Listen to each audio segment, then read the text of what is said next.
Kentucky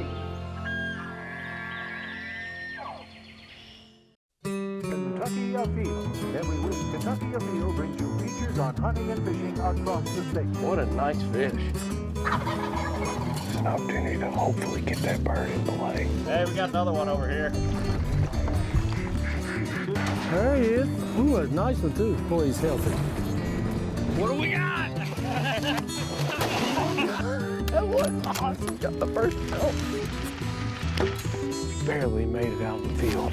Got one big smallmouth. Very nice. Double point, they're in there. There they go. Look at that joker. Woo! That's a good one there. Look at that. Beautiful. Whoa, this is a good one. That's better than good, Chad.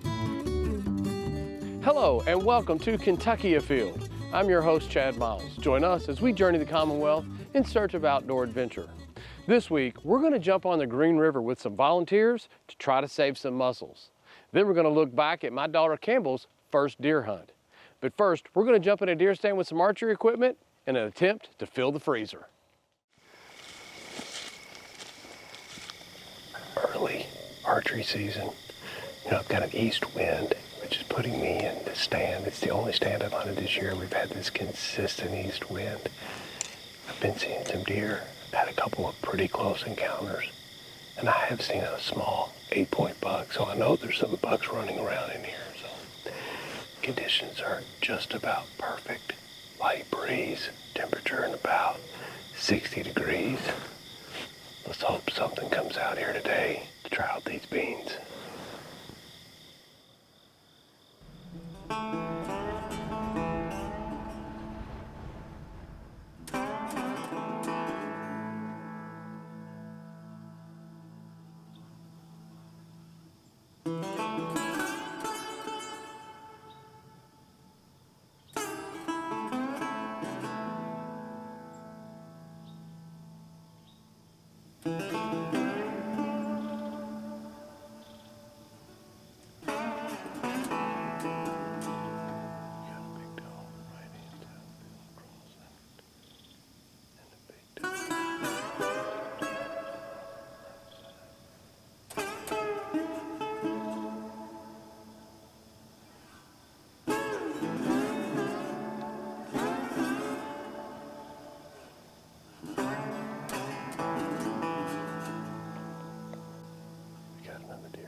What a crazy morning hunting the beans.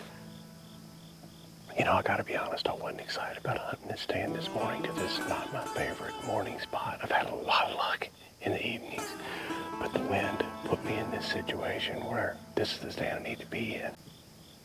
Thought for sure that deer was gonna bust me. That deer walked right in that trail, the same trail I walked in on, finally presenting itself a shot. Felt like it was a pretty good shot. I'll wait it out about 30, 40 minutes, see if I can't pick up a good blood trail. And hopefully I've got some fresh venison for the freezer. Oh yeah, here we go, here's blood. And here's my arrow.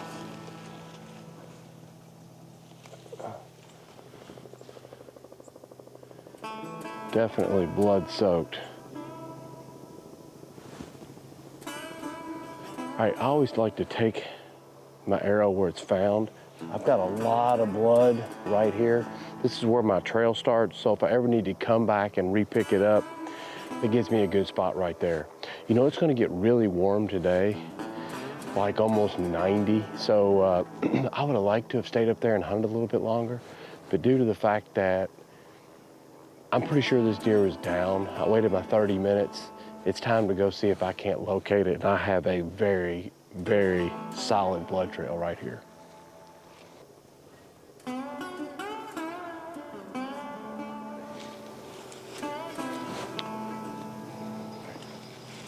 Right here is where she entered the woods here.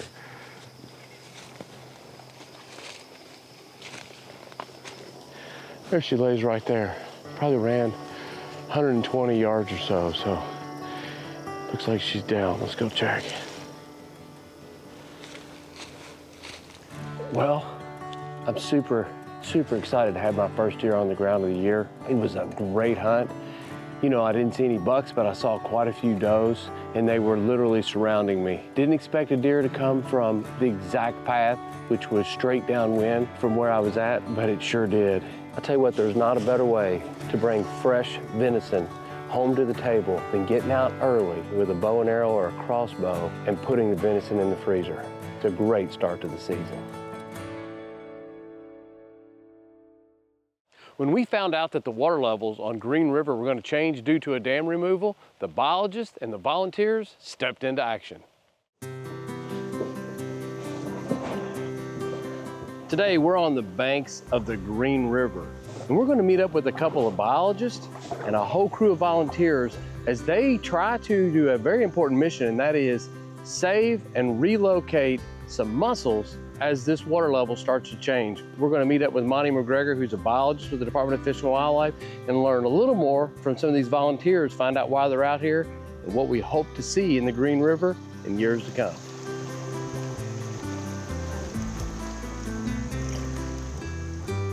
I just pulled up here next to Mike Compton, and you're actually finding some mussels in this muddy bank right here, aren't you? Yep. You're kind of heading up this project and all the volunteer efforts to get down here and do this recovery. Tell me why this is so important. So a couple years ago, I think it was 2016, Lock and Dam 6 on the Green River breached, caused a major safety hazard. But for decades, talk of removing the lock and dams on the Green River has been discussed to remove them. And so with the breach of Lock and Dam 6, that spurred more conversations to remove Lock and Dam 5, as well as Barren River Lock and Dam number 1. And so that process is happening now. And in a couple weeks, Lock and Dam 5 should be fully removed. And with that, the water levels are going to drop significantly, and it's going to leave some mussels high and dry for a while. I'm with Cassie here with the Sam Shine Foundation, and you are a volunteer out here helping restore these mussels or get them back to the water. But you have a vested interest in conservation and water quality. Yes, I do. Our foundation is a conservation-focused family foundation. And I'm their director of freshwater programs, so I'm thinking about rivers all the time and thinking about how we use our water. And so we're all about stream reconnection, and those fish that carry mussels up and down the stream can get to them easier with streams reconnected. And so I'm interested in what's happening here in the Green River, and certainly I'm interested in the mussel population. So it isn't often that you can grab on to the animals and actually do something for them that day, but this feels very rewarding. I feel like a hero. Well, we can't come to the Green River and talk about mussels without talking to Dr. Monty McGregor. Monty, you spent a lot of time out here on Green River. It's one of the most significant tributaries in the whole Ohio River system in the country. It's got about 75 species of freshwater mussels. That's about 25% of what we have in the country, all here in one river system. And so it's got a lot of fish species as well. And anytime you find mussel species, you know, a lot of diversity, you have good clean water, you have great fishing, there's a connection there to the fish. And so it's good for everybody. You've spent your life helping the mussels. I mean, you've been studying and researching and found new ways to raise mussels. We've released tons of mussels back into Green River and other rivers throughout the state of Kentucky. Today, the help is a little more hands-on, isn't it? It's not research-based, it's you're physically digging them up and putting them out a little deeper water so that they don't dry up, right? Right, and so we're here just to help the mussels get back into the deeper water where they might not be able to naturally. They're not used to that kind of fluctuation and that quick, especially since it's never gotten that low before ever. So we're just here with a team of folks from all over the place, that even from other states that have come, knowing the importance of the Green River, and we're looking for rare species, we're looking for common, whatever, and just throwing them back in deeper water and giving them a chance to make it. So you are literally coming in and saving these mussels. Now they can move, but asking them to move long distances or to try to move while dry just doesn't work very well, does it? It doesn't work as well, and a lot of times there's a lot of wood or rocks. They'll bump against that, and then they get wedged and they're trapped. So we're going through trying to free up those mussels, put them into deeper water to where when the water is drained a little bit, they'll be able to still survive. It does feel full circle to be here today helping these mussels out. And we just kind of pulled up to you while you were out here on the stream. Have you already relocated some mussels back to the water today? Oh yeah, I wish I had kept count. I started counting about an hour in this morning, and I'm probably up to about 50 mussels. Oh, wow. And we're at this point, it's just a save. You just get them back into water where they're not gonna be left high and dry. I was looking at these trails down here. You can actually see where the mussels kind of have a clear path to the water here, so they're probably gonna be okay. They don't need my help as much as some of those down in the more in the gravelly areas. Some of them are huge. Like, look at the size of this. This is a living animal. I don't know what that weighs, probably 1.5 pounds. That's a big size mussel. Is this one of the more common, not common? What do we got here? This is the washboard, and it's one of the more common species we have anywhere in the country, in the eastern United States. It gets really large, even a lot larger than that. They can weigh 7 or 8 pounds. A lot of other stuff we have. This is a fat mucket. It's really pretty. It's got a lot of beautiful rays on it. Wow. It's also common in these deeper pools. It uses a bass as a host. So anytime you see this species, you know you're gonna find bass. Its sister species is the regular plain pocketbook, and this one gets fairly large. It's like a softball size, and it also uses a bass. And they have a little lure and they go fishing. So they're out here in the bottom of the river and they got a little piece of flesh that looks like a fish and they're wiggling it like that. So anytime you see a bunch of these, you know there's a good bass population around. They're not going to eat the bass. Their lure is to get the bass to try to eat it. And when it does, that's how it releases its eggs, right? That's correct. So this species here is called the yellow sandshell, and it's really not that common in the Green River. This one uses a gar as a host, and there's a lot of gar in the river. And it comes out at nighttime. The fish will, under the moonlight, will see it and come and strike it thinking it's a little fish. And that's how it connects to its fish host. So it's pretty amazing.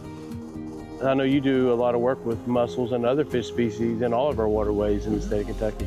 But a project like this, there's only so many mussel biologists to go around, and it takes volunteers, doesn't it? Oh, it does, tremendously. It's conservation's a team sport is what I often say. Yeah, absolutely. So there's people all up and down through here that are doing the exact same thing you're doing. Some of them are out on rock bars and picking up big numbers of mussels.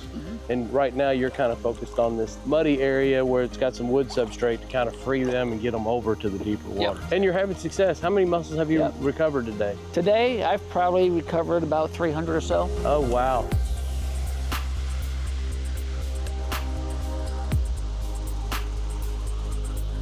Everyone has a vested interest in having cleaner, clearer water, and I can't think of a better way to help clean our water systems than the use of mussels. It doesn't get more natural than that. No, and I'm sure you've done a lot of programs on mussels. You know, one mussel can filter like 15 gallons of water a day, and that's for those that need a little help with math conversions. That's a keg of beer. Yeah. So that's beer doesn't weigh as much in Kentucky as bourbon, I know, but and that's one mussel. You start thinking Yes. about the hundreds of thousands Yes. that are out here, Yes. and the way that they pull the water in, their siphon, and blow it out. I mean, they're feeding on that plankton and Yep. bacteria, whatever it is that they're pulling it out. You can only imagine what millions of those up and down this river, the impact that we'd have if the mussels weren't here.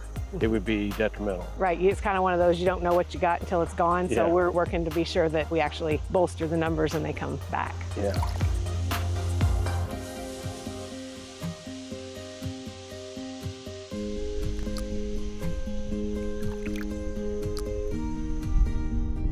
So the mussels can live a long time, and this one here is about 7 or 8 years old. You can see from, 1, 2, 3, 4, 5, 6, and then the 7 is on the edge of the shell. So you can actually age them by the rings like a tree. And the longest lived mussel in the state of Kentucky would be what? Probably about 100 years, the spectacle case, and it's also found in the Green River.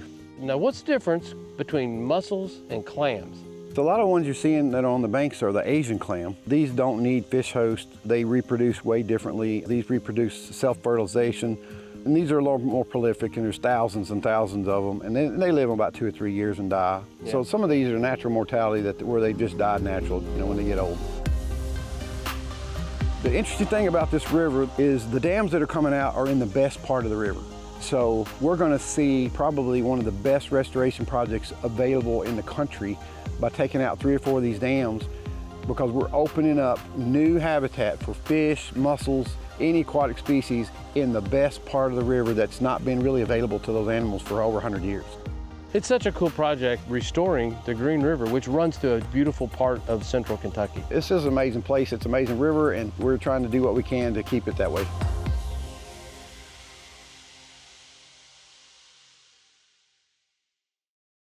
With youth season coming up this weekend, now let's take a look back at my daughter Campbell's first deer hunt. My daughter should be home from school any minute. I'm gonna step inside and surprise her today with her very first deer hunt. So Campbell, for the last couple of years, you've been asking me about wanting to deer hunt. Sit up here, I wanna talk to you for a second. You've been wanting to deer hunt for a long time, right? Yeah. And every single year when you've wanted to go deer hunting, you've had a volleyball tournament. Well, this year, because of coronavirus, you don't have a volleyball tournament. You don't have a You're volleyball, gonna be out of town. but I'm out of town. So I feel really bad because I know you've been wanting to deer hunt, and unfortunately I can't take you. And I really want to be there for your first hunt, but I don't want to hold you back either. So what if I told you I got you something? What if I told you I got you this? You know what that is? That is your license, and it's your deer tags. And I got you a new hunting jacket. This is me. Yep. And some hunter's orange and a new shirt. And guess what? I can. Guess what? What? Miss Rachel, who you've been going and shooting with. We're gonna squeeze as slow as possible, okay? Miss Rachel is going to take you this Sunday, and you get to go on your very first deer hunt. Are you excited? Yeah. And I will be getting home right about the time you guys get out of the stand. So if you get a deer, I'll be able to come there and help you out. Yeah. Well, Rachel, I can tell you that Campbell is pretty excited to be going deer hunting with you. Chad, that's awesome. I've known Campbell a long time, and I'm so grateful you asked me to mentor her for her first hunt, and I'm just as excited as she is to get out there. Campbell, are you excited? Today's the day. Yeah. And we're going on what? What are we doing today? We're going on my first hunt. First hunt, and what are we Yeah. gonna try to harvest today? A deer. Yeah, deer. Taking a kid on a hunt is not only a fun experience for the kid, it's also a great teaching opportunity. Exactly. There's some deer scat. Yeah. Right there, actually. And the ground blind's right around the corner here. Sound good? Yep. You ready? Yes. Good.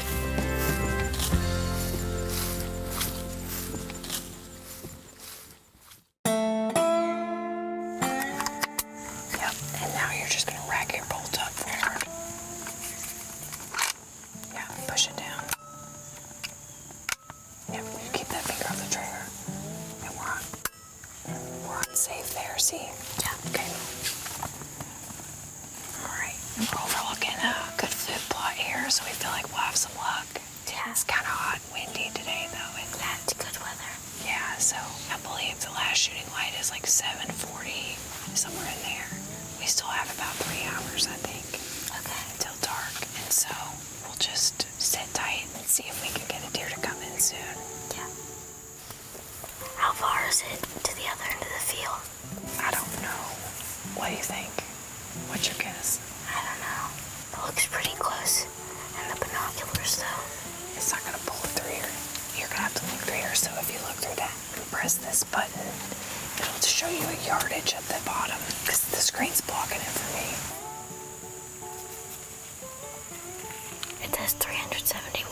That's all the way down to that red tree. So obviously we're not gonna shoot that far, but I think the deer will be feeding on the food plot on this end, so I would think that we would get a close shot, like 100 or closer. Yeah.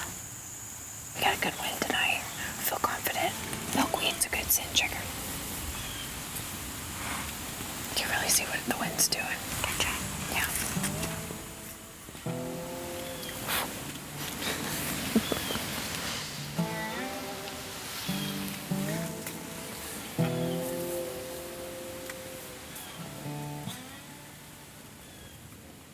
I see a deer out there, Campbell. There's a deer walking up right now. Oh, gosh. You're okay? She's walking to us. I see her in here. You see her? Yeah. Okay. Do you want me to zoom in or anything? No, this is perfect.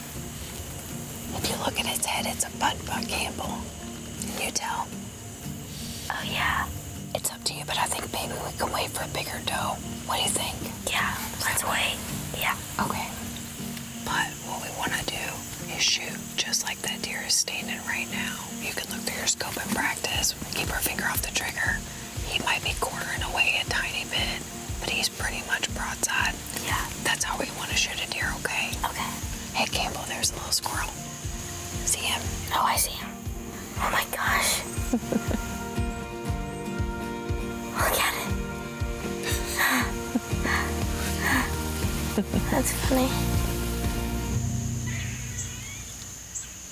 Campbell, there's another deer. It's way at the very back of the field. I'm not 100% sure, but I think it's a big doe.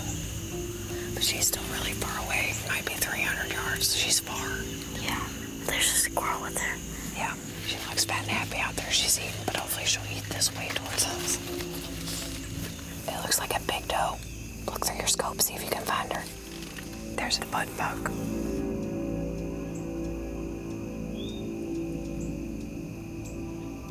Here it comes. Go ahead and ease your safety off. It'll be in range once it's to the top of the hill.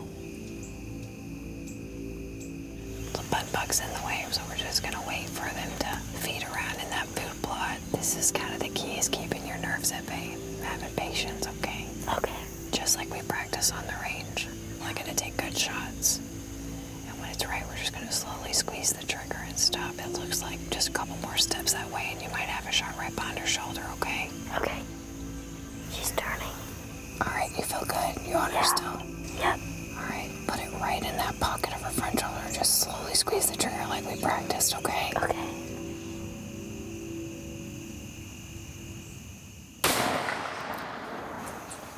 Good shot, Campbell. Did I get it? Yeah, you got her. Listen to her. Listen to her. Just wait and listen. You got her really good. You got her really good. Awesome. You got her really good. Well, Rachel, I was just getting back into town when I got a call from Campbell and told me she had just had shot. And man, she was excited. She definitely was excited. Hello. Hey, Dad. Hey, hon. Hey, guess what? What? We got one. You got one? Yeah. That is so exciting. Yeah. Well, Chad, as soon as Campbell shot, I was watching with my binoculars. I knew she made a great shot and that the blood trailing was probably going to be a pretty great learning experience for her. We started her right at the hit site. She was the first to find blood right away. Here, I see blood. We talked about where the deer went into the brush at, and she led us right to it. There it is. Way to go, girl. Good job. That's a big doe. Well, Rachel, obviously it was an experience that I would have liked to have been there for. I'm so happy that you were able to take her. Tell me a little bit about what mentoring a hunt meant to you. Well, I mean, it's really special. You know what your first deer's like. I think I was shaking more than Campbell was as soon as she shot. I couldn't get my nerves in order. For year after year, Campbell's wanted to go. We haven't been able to put it together. And you stepped right in and you've made a lasting memory for her. So I can't thank you enough. Well, it was a lasting memory for me too, Chad. And something that I think everybody would enjoy if they just take a kid or an adult out hunting. Now let's check in and see who else has been out having fun in this week's Ones That Didn't Get Away. Check out this super impressive buck that was taken by 12-year-old Timothy Rothman. This was an archery harvest on the opening day of bow season. Nice job. Braden Marshall hit the woods with his crossbow and took his biggest buck yet. Nice job. 12-year-old Walter Boone hit his grandparents' farm pond in Owsley County and caught this impressive bass. Here we have 10-year-old Kinsey Helton who took this nice buck with a crossbow while hunting in Pulaski County. Check out this impressive 5x5 bull elk that was taken in Knott County by Brady Sandler. Congratulations. Hopefully you're making plans to get a youth out for the new expanded modern firearm season. And remember, hunting and fishing on private property is a privilege. Always ask permission and thank the landowner. Until next week, I'm your host, Chad Miles, and I hope to see you in the woods or on the water.